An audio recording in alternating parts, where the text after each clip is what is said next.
Assalamualaikum teman-teman. Kita akan membahas tentang distribusi frekuensi. Ya, saya besarkan dulu layarnya. Ya, apa itu pengertian dari distribusi frekuensi? Ya, di dalam statistika apabila kita mengumpulkan data yang kita sebut dengan data acak atau data mentah, maka data itu disusun ke dalam kelas-kelas tertentu atau kita sebutnya dengan data berkelompok. Nah, daftar itulah yang disebut dengan distribusi frekuensi.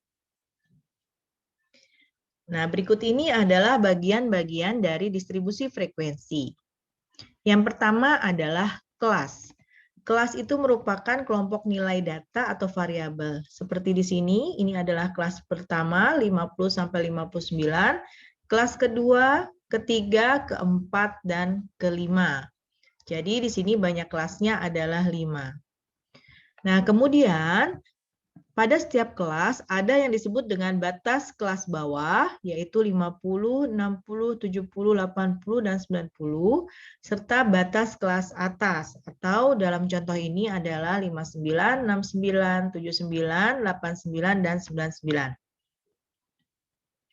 Kemudian ada yang disebut dengan tepi kelas atau batas nyata kelas, yaitu yang tidak memiliki angka tertentu. Nah, biasanya dia ada di antara kelas yang satu dengan kelas yang lain. Misalnya, tepi bawah kelas pertama adalah 49,5, kelas kedua 59,5. Sedangkan tepi atas kelas untuk kelas yang pertama adalah 59,5, untuk kelas yang kedua adalah 69,5. Bagian yang lain adalah titik tengah kelas atau tanda kelas. Ya, titik tengah kelas merupakan batas bawah atau batas atas ditambah dengan batas bawah kelas dibagi 2. Ya, dalam hal ini contohnya adalah 50 ditambah 59 dibagi 2, yaitu 54,5. Kelas keduanya, titik tengah kelasnya adalah 64,5, kelas ketiga 74,5, dan seterusnya. Bagian berikutnya adalah interval kelas. Interval kelas merupakan selang yang memisahkan kelas yang satu dengan yang lain. Dalam hal ini contohnya adalah intervalnya untuk kelas pertama 50 sampai 59 itu yang disebut dengan interval kelas. Lalu kelas kedua 60 sampai 69 dan seterusnya. Sedangkan panjang interval kelas atau disebutnya dengan luas kelas adalah jarak antara tepi atas kelas dan tepi bawah kelas. Atau dalam contoh ini adalah 10. Panjang interval masing-masing kelas di sini atau isinya masing-masing kelas ini adalah 10 data. Jadi panjang interval kelasnya masing-masing adalah 10. Nah, kalau frekuensi kelas itu merupakan banyaknya data yang ada dalam kelas tertentu. Berarti kalau di sini banyaknya data, frekuensi kelas pertama adalah 16. Nah, kemudian kelas yang kedua adalah 32, kelas ketiga 20, maka jumlah seluruh frekuensi pada data ini adalah 100. Iya.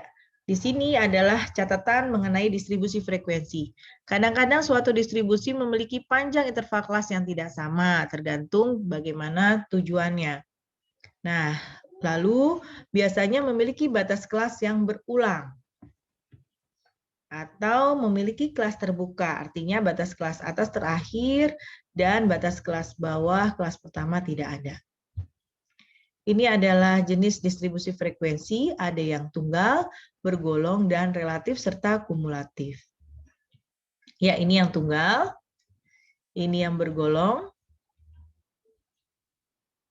ya, ini yang relatif dibagi 100, ya, dikali 100, jadi dibagi jumlahnya, jumlah frekuensi, lalu dikali 100, iya, ini contohnya. Ya, ini bisa digunakan untuk yang relatif, bisa digunakan dalam bentuk perbandingan, desimal maupun persen. Ya, ini saya lewat, kita langsung kepada bagaimana membuat atau menyusun distribusi frekuensi. Nah, yang pertama adalah mencari range. Sebelumnya itu adalah kita mengurutkan dulu data dari kecil yang terbesar, atau boleh sebaliknya dari besar yang ke kecil. Tapi pada umumnya kita terbiasa mengurutkan dari yang kecil terbesar, baru menentukan jangkauan atau range, yaitu data terbesar dikurang data terkecil.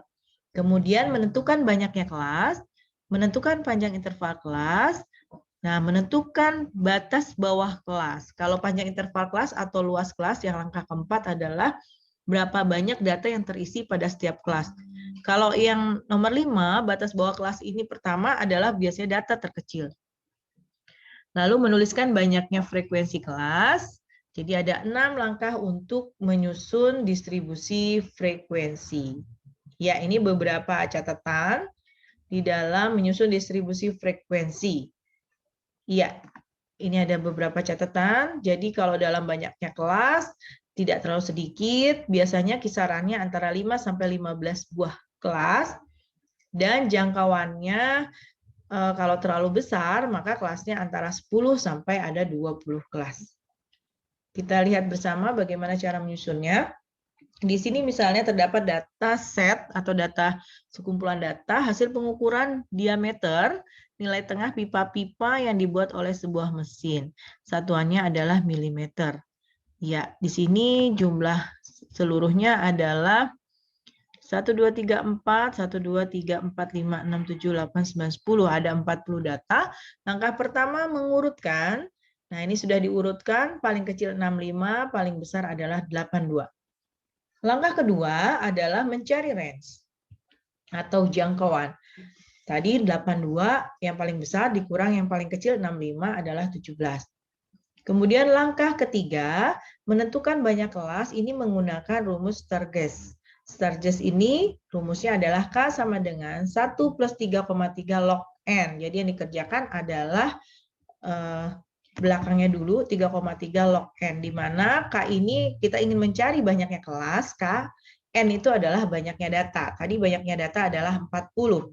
Nanti hasilnya dibulatkan. Maka perhitungannya menjadi log 40. Log 40 dikali 3,3 baru ditambahkan dengan 1. Nah, ini hasilnya 1 ditambah 5,3, 6 dibulatkan menjadi 6. Jadi banyaknya kelas adalah 6 kelas.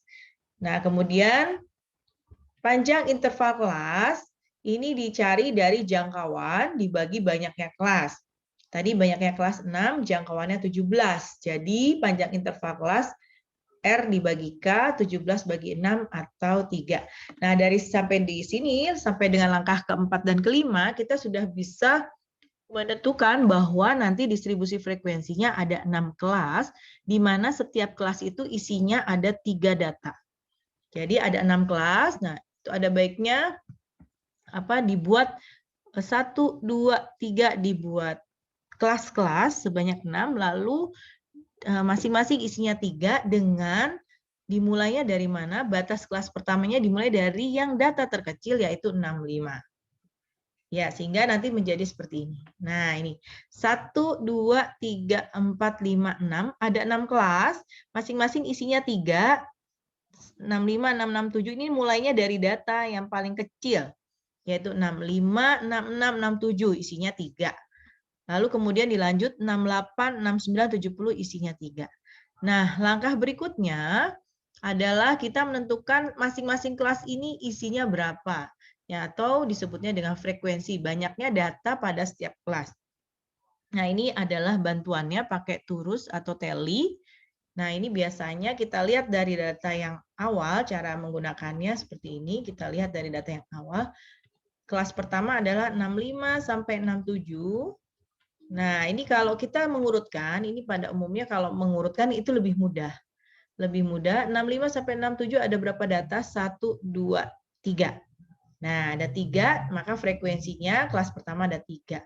Kelas kedua itu 68 sampai 70. Kita lihat di sini yang data sudah diurutkan pada langkah pertama sampai 70, berarti 1, 2, 3, 4, 5, 6. Ada 6 begitu seterusnya sampai semuanya sudah dimasukkan ke dalam kelas-kelas, yaitu totalnya berjumlah frekuensinya ada 40. Ya, kalau dijumlah ini ada 40. Jadi turus atau tele ini adalah alat bantunya. Ya, demikian teman-teman bagaimana cara kita mencari atau menyusun tabel distribusi frekuensi.